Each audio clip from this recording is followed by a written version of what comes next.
Hello everyone and welcome back to my YouTube channel Pappu career guide, a complete guide for all your career need. तो फिर आज हम देखने वाले हम लोग यहाँ पर TCS new salary slip structure, salary after 1 year, 2 year, 3 year and 4 year. और यहाँ पर हम लोग कुछ बेसिक चीज़ों के बारे में डिस्कस करेंगे, कितने आपका सैलरी जो हाइक होता है in every year, enhance salary क्या होता है, आपको होम रेंट अलाउंस और भी अदर बेनिफिट्स के बारे में बात करेंगे, और कंपनी आपको कब स्विच करना आपके लिए बेटर ऑप्शन रहने वाला है और कब नहीं, सब कुछ हम लोग बात करेंगे। चलिए फिर सबसे पहले देख लेते हैं हम लोग यहाँ पर सैलरी को लेकर। जैसे कि फिर आपको जो है यहाँ पर आपको मेरे स्क्रीन पर देखने को मिल रहा होगा, मैं यहाँ पर आपको दिखा दूँ फ्रेंड। यहाँ पर जो है आप लोग देखेंगे तो आपका यहाँ बेसिक सैलरी जो देखने को मिल जाता है फ्रेंड, आपका जो ये जो 15,000 जो है ये आपका बेसिक सैलरी है, मतलब ये आपको मिलेगा ही मिलेगा इन एवरी मंथ।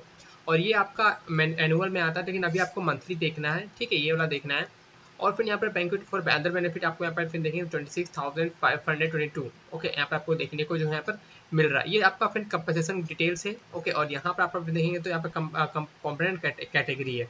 ओके, और यहाँ पे आपको दूसरा देखें, अभी आपका है परफॉर्मेंस पे। अब परफॉर्मेंस पे क्या होता है कि आपका अगर मंथली में अगर आपको मान लो कि प्रोजेक्ट एलोकेट होता है, उसमें आपका जो, और ये जो डिपेंड करता है आपके प्रोजेक्ट के ऊपर में।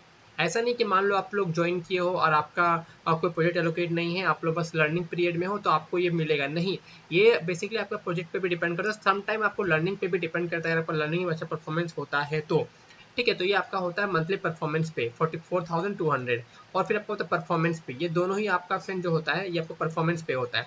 और उसके बाद आपका सिटी अलाउंस होता है 400, यहाँ पर देख सकते हो। फिर आपका हेल्थ इंश्योरेंस आपको फिर यहाँ पर आपको जो देखने को नहीं मिलता है। आपका पीएफ जो फिर ये जो 1800 है फिर, ये आपको हर एक कंपनी में आपको देना ही पड़ता है, चाहे आप कोई भी कंपनी ज्वाइन करो, टीसीएस ज्वाइन करो या फिर आप लोग को कैपजेमिनी, इन्फोसिस, कोई भी कंपनी ज्वाइन करो, लेकिन ये आपको जो है पीएफ अगर देना होगा आफ्टर रिटायरमेंट, आपको ये पैसा जो आपको वापस मिल भी जाता है।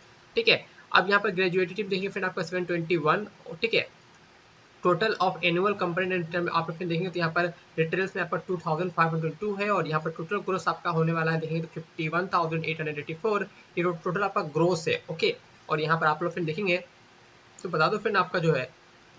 ओके, अब बाकी यहाँ पे आप कुछ अदर अदर जैसे लिखा हुआ है, और यहाँ पर फिर देखेंगे तो होम रेंट अलाउंस आपका 7,500 पर मंथ के हिसाब से देखने को मिल रहा है।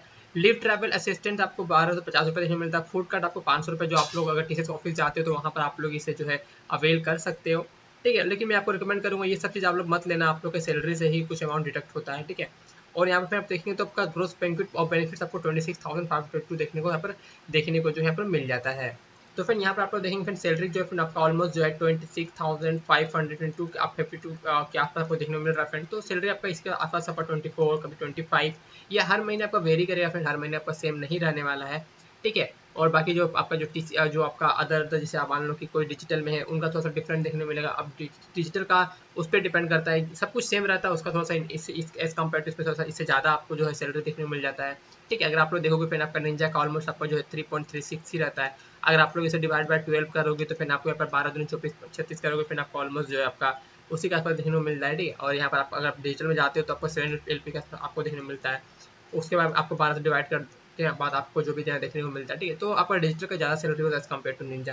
ठीक है, अब यहाँ पर जो फ्रेंड बात आता है, मैं आपको दिखा दूँ फ्रेंड। ठीक है, अब यहाँ पर जो देखो आप जो सीटीसी होता है ना, सीटीसी में आपका सब कुछ आपका एडिट रहता है, बट इनहैंड सैलरी इससे काफ़ी कम होता है। ठीक है, वो होता है आपका इनहैंड सैलरी जो आपका सीटीसी से कट जाता है। ठीक है, सैलरी अब तो फिर आपको यहाँ पर एवरी एवरी ईयर जो है फिर आपका 6 to 8% का आपका सैलरी हाइक होता है।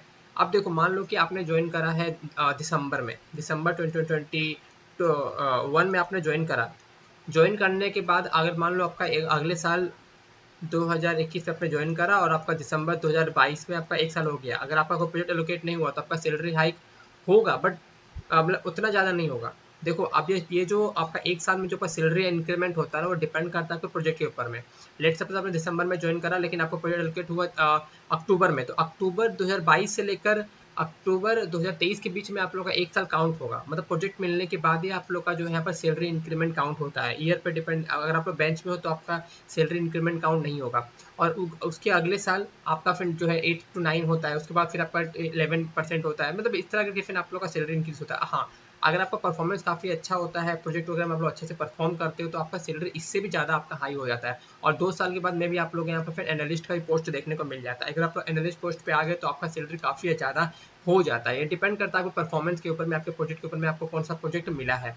ठीक है। और आप देखो यार, जो after 3 years 4 year and 5 year जो है, आप लोग इसके बीच में आप लोग एक कांस्टेंट आप लोग इंक्रीमेंट मान सकते हो, जो कि 10 to 11% बीच में आपका वेरी करता रहेगा। आप लोग ज़्यादा यहाँ पर एक्सपेक्ट नहीं कर सकते हो कि आपका 20% 30% हो जाएगा। ऐसा टीसीएस में बिल्कुल भी नहीं होता। जब ज़्यादा आपका सैलरी होगा तो आपका उसमें से टैक्स भी ज़्यादा पे करना पड़ेगा आपको, ठीक है। और यहाँ पर आपको आप कंपनी स्विच बाद फिर आप मैं रिकमेंड करता हूँ फ्रेंड कि आप 2 साल के बाद कंपनी आप लोग छोड़ दो, ये आपके लिए बेटर ऑप्शन होने वाला है, क्योंकि आपका सैलरी काफ़ी ज़्यादा मिलता है अदर कंपनी में। इस कंपनी में आपको उतना ज़्यादा इज्जत नहीं मिलने वाला, आपका सैलरी ज़्यादा इंक्रीमेंट नहीं होने वाला, लेकिन हाँ 2 साल में अगर आप लोग कंपनी स्विच करते हो तो आपका जो सैलरी काफ़ी ज़्यादा फिर आपका सैलरी हाइक हो जाता है दूसरी कंपनी में अगर आप लोग शिफ्ट करते हो तो। ये सभी कंपनी के लिए वैलिड है। मान लो आप लोग एसेंचर में दूसरी कंपनी जाना चाहते हो तो आप लोग कंपनी स्विच करोगे तो आपका सैलरी जाहिर सी बात है आपका इंक्रीमेंट करेगा, ठीक है। तो I think that's it for video. कुछ डाउट्स है, कुछ पॉइंट्स आप लोग कमेंट में पूछ सकते हो। मिलती है वीडियो में, जय हिंद जय भारत।